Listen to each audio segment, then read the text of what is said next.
मैं जब हमें एशियन गेम्स खेलने जाना था चाइना, तो लास्ट में मेरा पता नहीं किस कारण मेरा नाम काट दिया, क्योंकि बहुत सारे ऐसे खिलाड़ी थे जो नेशनल भी थे, वो एशियन गेम्स गए और मेरा जो इंटरनेशनल में मेरा अच्छा रैंकिंग है, वर्ल्ड चैम्पियनशिप में गोल्ड मेडल भी जीता। लेकिन मेरा राजनीतिक समझो या कुछ भी समझ सकते हो, मेरा नाम काट दिया गया। तो तभी से मेरा उस गेम से मेरा नफरत हो गया कि मुझे अब ये गेम नहीं खेलना, बहुत पैसा लग गया, सब कुछ बिक गया। अब मैं जब यहाँ तक मैं यहाँ तक पहुँचा हूँ कि कुछ प्राप्त कर सकूँ, तो वो मेरा बिल्कुल जीरो हो गया। तो उम्मीद छूट गई कि इस गेम में कुछ नहीं हो पाएगा, बस मेहनत ही मेहनत है।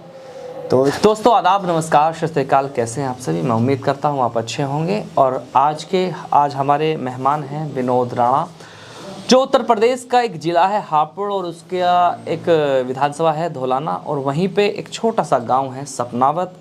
उसी गांव के रहने वाले हैं। वो बड़ी मेहनत करते हैं और स्पोर्ट्स में, एथलीट्स में बहुत ही इनको अच्छी रुचि है।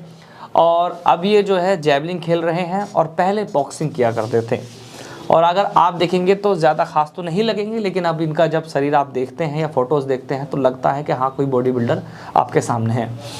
चलिए हम जो है विनोद राणा जी से बात करेंगे और जानेंगे कि वो क्या कहना चाहेंगे या किस तरह की तैयारियां उनकी भविष्य की है कि वो नेशनल खेलें, इंटरनेशनल खेलें या देश के लिए गोल्ड मेडल लेकर के आएँ।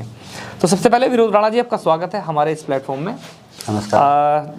विनोद राणा जी, एक चीज़ हमें समझनी है आपसे कि पहले आप बॉक्सिंग किया करते थे और आप जैवलिन कर रहे हैं और इसी के साथ में जो है आप रनिंग करते हैं जी।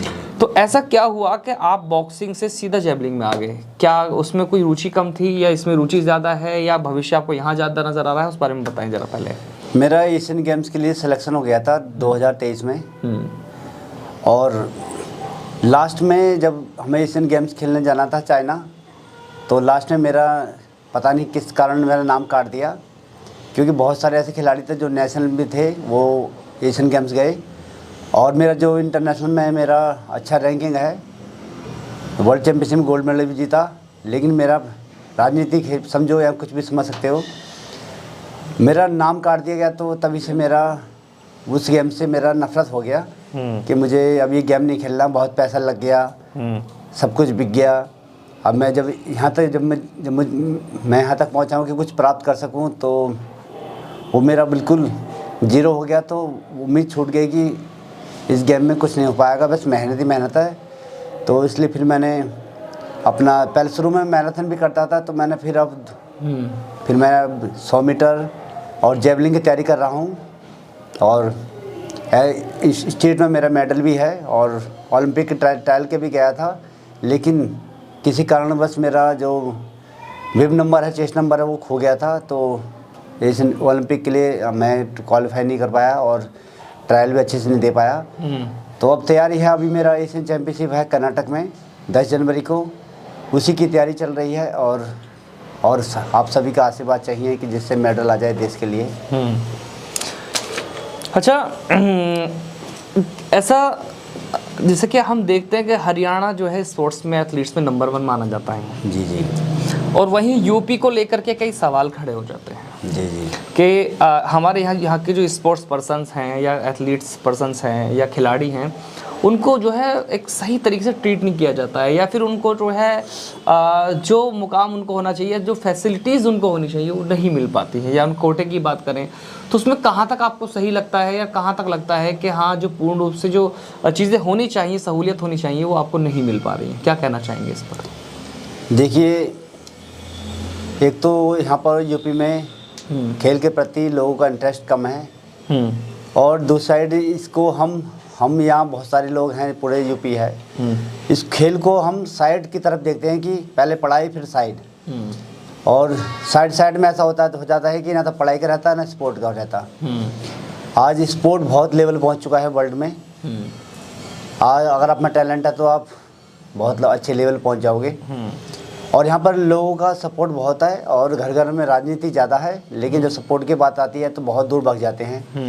कुछ ही कम भाई सपोर्ट कर पाते हैं, जैसे हमारे क्षेत्र के विधायक जी हैं, कुछ सपोर्ट करने के लिए तैयार नहीं हैं। बहुत सारे संगठन हैं, बहुत कोई सपोर्ट करने के लिए तैयार नहीं है, बड़ी बड़ी बातें करते हैं कि हमारा समाज वहाँ जाए, ये करें वो करें, बस मंचों पर ही बातें होती हैं। लोगों को मोटिवेट करना, अपनी उस तरफ खींचना। जब प्रैक्टिकल होता है, जब लोगों से मिलते हैं हम सपोर्ट के लिए, तो कुछ भी नहीं करते, बस आगे की बात बताते हैं कि हम करवाएंगे, ये करेंगे, वो करवाएंगे।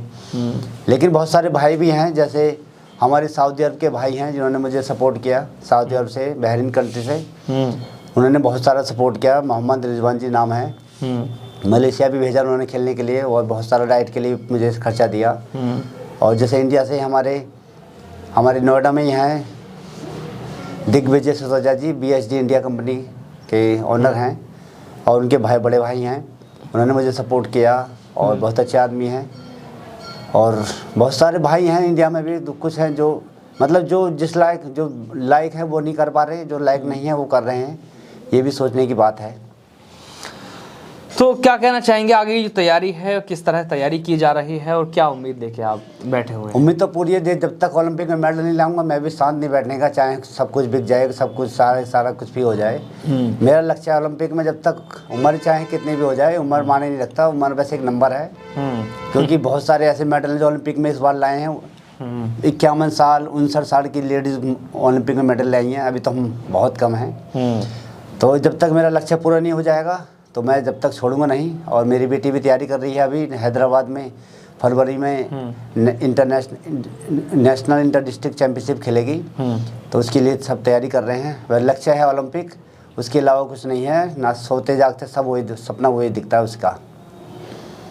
तो आपने देखा कि किस तरह से विनोद राणा ने अपनी बात रखी है, और किन परिस्थितियों से गुजरते हुए आज वो एक गेम को छोड़ करके दूसरे गेम में शामिल हो गए हैं। जैसे पहले ये बॉक्सिंग किया करते थे। और अच्छा, बॉक्सिंग में कहाँ तक आपने मुकाम हासिल किया था? बॉक्सिंग में तो नहीं, लेकिन मैं जुडोत्सु में मैंने थाईलैंड में वर्ल्ड चैम्पियनशिप में गोल्ड मेडल जीता। और मैं 2 बार दुबई भी खेल गया। अच्छी रैंकिंग थी, और बहुत सारे पैसा लग गया उसमें, लेकिन 1 रुपये की कमाई नहीं हुई, 1 रुपये का सपोर्ट नहीं मिला, नहीं सरकार से, नहीं फेडरेशन से, न किसी अन्य से। तो वो कैंप छोड़ना पड़ा। तो जेवलिन मुझे अच्छा लगा, क्योंकि मेरी ताकत के अनुसार मुझे लगा कि मैं इसको दूर फेंक सकता हूँ। अभी मैं काफ़ी दूर फेंक रहा हूँ कुछ ही महीने में, और उसकी तैयारी कर रहा हूँ कि जेवलिन मैं एक बार ज़रूर फेंकूँगा 90 पार कुछ ही महीनों में। तो उसकी तैयारी चल रही है। अच्छा, प्रेरित कैसे हुए, किसको अपना आइडल मानते हैं? आइडल तो देखो, नीरज चोपड़ा जी ने इस गेम को आगे बढ़ाया है। अभी तो उन्हीं को सोच के आगे बढ़े हैं, लेकिन ऐसा नहीं है कि उनको देख के हम बढ़े हैं। लेकिन हाँ, जब हम अपने वजूद को देखकर हम हाँ ये कर पाएंगे नहीं कर पाएंगे, सबसे पहले होता है वजूद। आप कर पाओगे नहीं कर पाओगे, क्योंकि बहुत सारी इसमें इंजरी हो जाती है हाथों में। तो उसको देखकर, अभी मेरे हाथों में इंजरी है, लेकिन फिर भी मैं प्रैक्टिस कर रहा हूँ। कोई नहीं, अभी मेरा 60 पार है मेरा जेवलिन। अभी मैं 3-4 महीना हुआ मुझे फेंकते, लेकिन 1 साल में मैं 90 पार करने की कोशिश करूँगा। बस अपना आशीर्वाद बनाए रखें। तो विनोद राणा जी की हमारी तरफ से लिए बहुत बहुत शुभकामनाएं, और उम्मीद करते हैं कि देश के लिए गोल्ड मेडल लेकर आएंगे। तो बने रहिए हमारे साथ, दिखाते रहेंगे ऐसे ही इंटरव्यूज़। मैं चौधरी अफसर, हमारे सहयोगी साथ।